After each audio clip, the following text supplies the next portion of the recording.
welcome back to the vlog. It's vlog 42. We're back at Glen Helen Raceway. We've been doing quite a bit of off-road stuff in the hills, and it rained, so Glen Helen's a little juicy, but we have the 2026 Yamaha YZ250F unchanged, so it's identical to the 2025. Over here we have the 2026 Husqvarna Rockstar Edition, so it's gonna have the all-white frame and the in-mold graphics here. The Big Talk Special Editions out of Austria is the Exact Pro suspension, so you get A-kit front and rear on the Husqvarna. You get your black sprocket, your gold chain, some upgraded wheels, black hubs, obviously some fresh Dunlops. Gripper seat covers, some like it, some don't. Rubs your butt pretty hard. I don't mind it. I like the grip. It keeps you planted on the seat, but others get a little chapped and they want something smoother. Here in Mark Tilley, Mad Dog Mark Tilley's truck, we have the 2026 KTM 450 SXF Factory Edition. Again, same thing. The Big Talk is the upgraded suspension front and rear. Obviously acro exhaust out back. It does have this little insert. The 2025 also had that. Usually every year has it.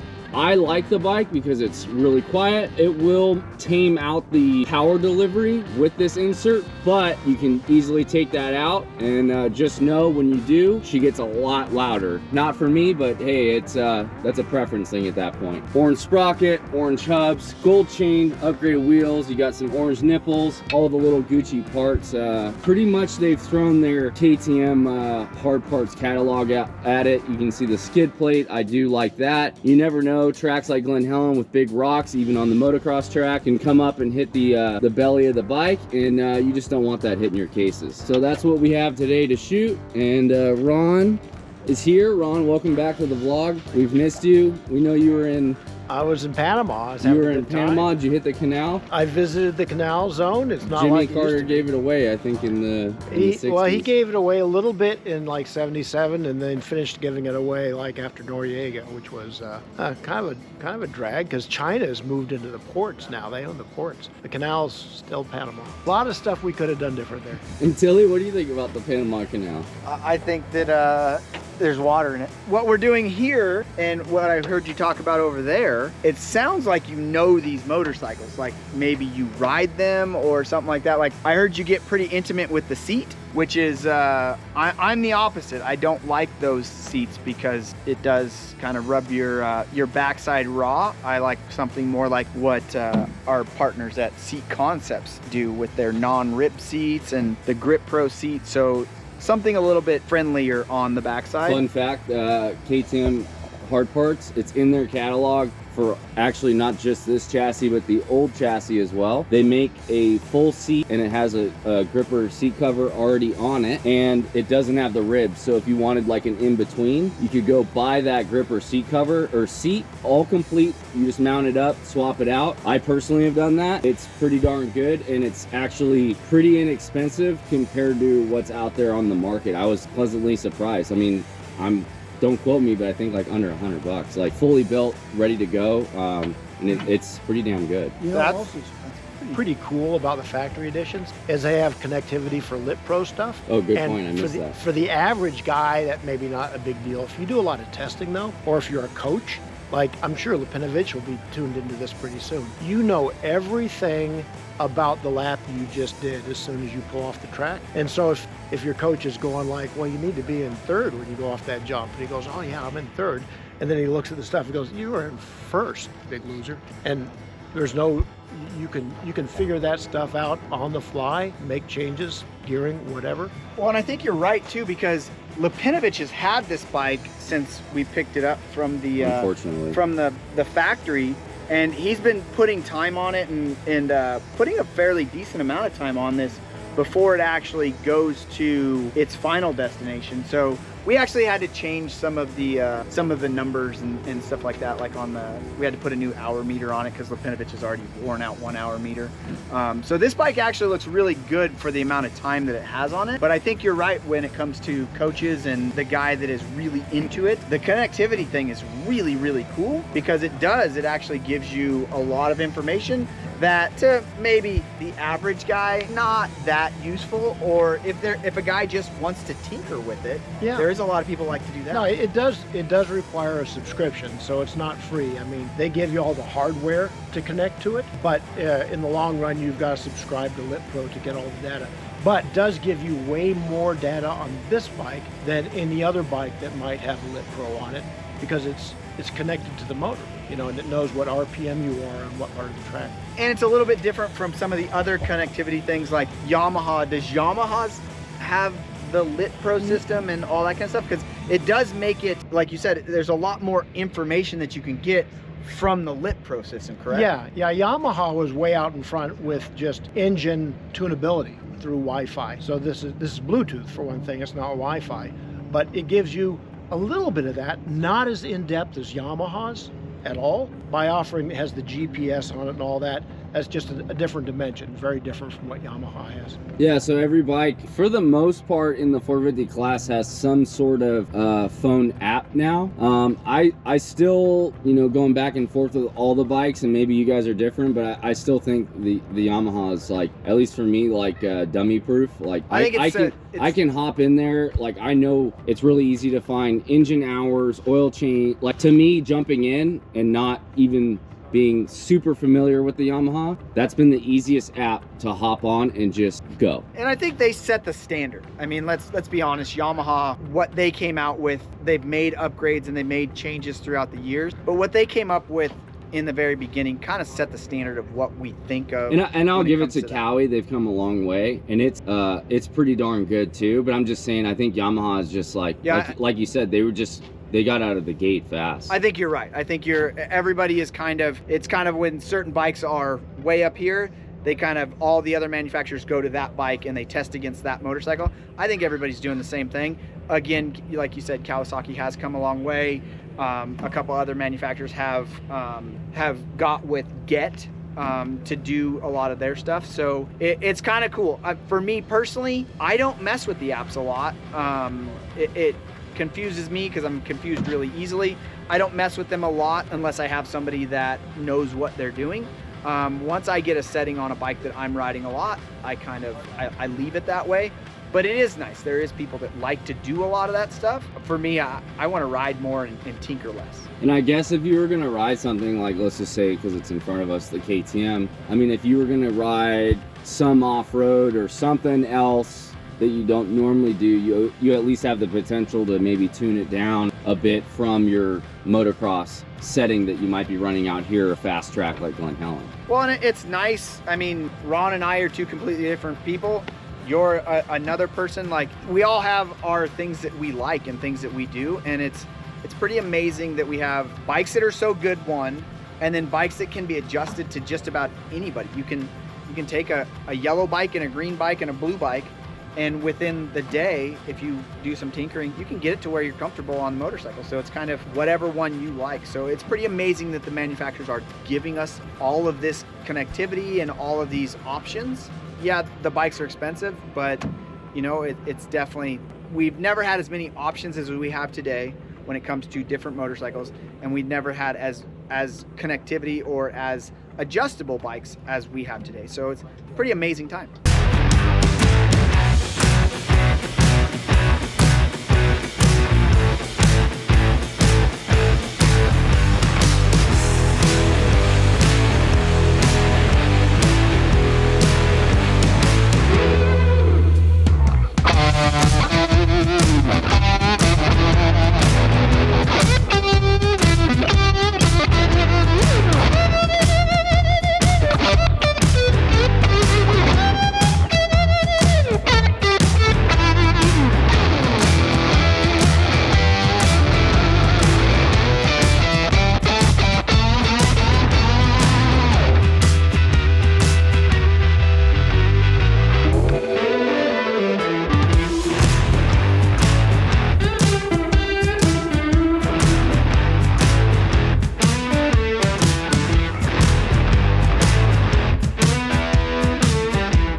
2026 FC Rockstar Edition. Yes, sir. We got Jerry Boy Hicks, some fresh fly gear. Elite test rider. Elite test rider. Sean Lepanovich is our B rider. Yep. He's out shooting with Ron.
Got the 2026 KTM Factory Edition with some cone valve and track shock, and we're here on a Thursday breaking it in at Glen Helen Raceway. And you already rode this bike once for Ron in photos. Right.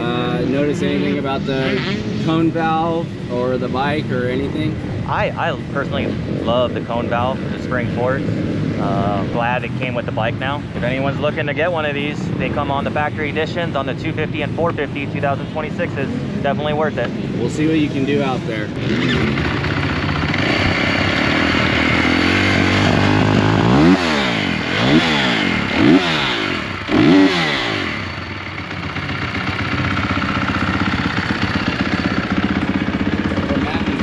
I like green.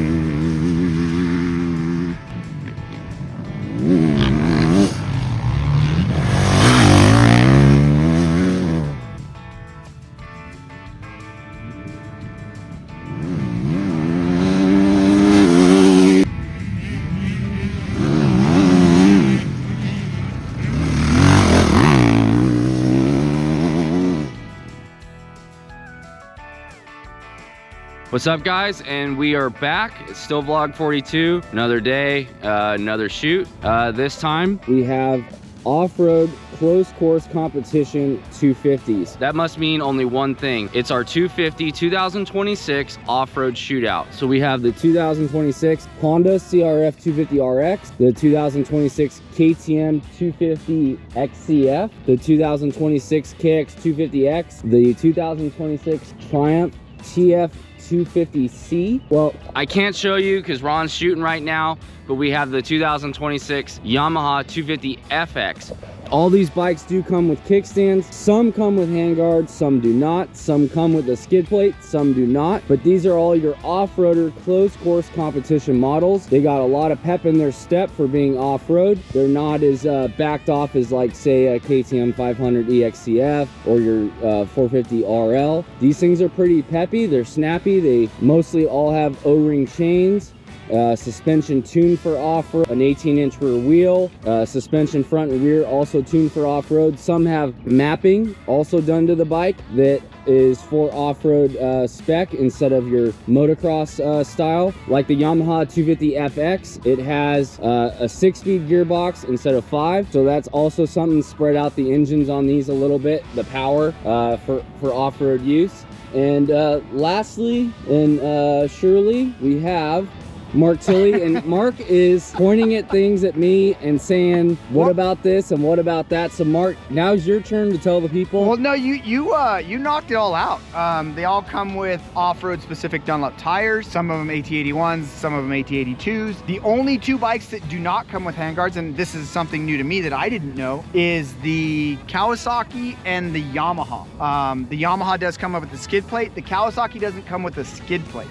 So making off-road bikes, as much as we love that they're making off-road bikes, Cowie, we got to get, just like the back in the day with the grips, we got to get some handguards on those X model bikes, both 450 and 250. Yamaha, same thing. What we did is we went and got some Moose handguards that are actually private labeled by Sycra, I believe, but I use these on a lot of my race bikes. I love them. They're a universal fit. They have a metal mounting instead of plastic mounting. But one of the things that I didn't know for myself, that the Hondas, the RX models, come with a handguard system. They come with a skid plate as well, but the handguard system has given me XR 400, XR 650 vibes, because it's kind of, it mounts to the clutch and the brake, but really cool. I didn't realize that they came with that.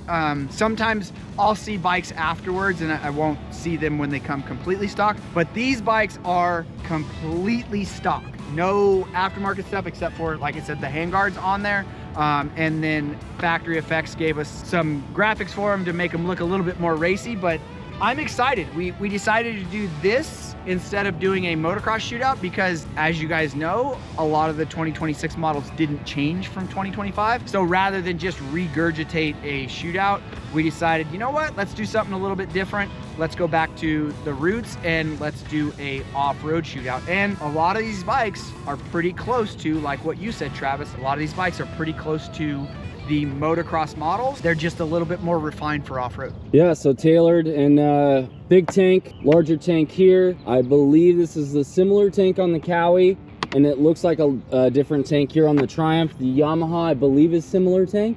Yeah, you know what? I don't. We have to double check that. Don't quote us. So there are differences between and how far each manufacturer's gone to tailor these bikes from a motocross bike, tailor them to off-road and get them off-road trail worthy. And we'll talk about all those differences in the actual shootout, but there's plenty of options and a lot of differences between each 250. Yeah, I like the fact that all the manufacturers are making them, and then a lot of them will make other versions of this. But in general, quick overview, it's gonna be slightly larger tank, some skid plates, handguards, different tires. Usually it's softer valving overall suspension wise, and it's going to be maybe milder ECU settings, but other than that, pretty close to what these guys are racing in Supercross.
right, so we are on the final day. This is when we get to actually ride the bikes. We shot statics at a different location. We're in the back of Glen Helen, San Bernardino, California. We have the Honda, the KTM, the Cowie, the Triumph, and the Yamaha. So today the boys are gonna go ride these bikes and give us some feedback. Obviously this isn't one day of testing. We have tons of days that we do this. This is just the one you'll see in the shootout video. We have Jared, Hicks, Surratt, Harlem's over there. Sean Lepanovich is over there. He just got back from Guam. He was surfing last night, caught some big waves, and now he's here. And then Mark Tilley, the mad dog himself, is gonna be the last guy in the shootout. So we'll show you guys some video clips, and definitely won't give you any results. It's just the vlog. It's just a little behind the scenes before you see the shootout video.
All right, that's it for vlog 42. You saw us test the YZ250F, the Rockstar Edition 250 from Husqvarna, the KTM 450S XF, and then today, finishing up all the off-road 250s.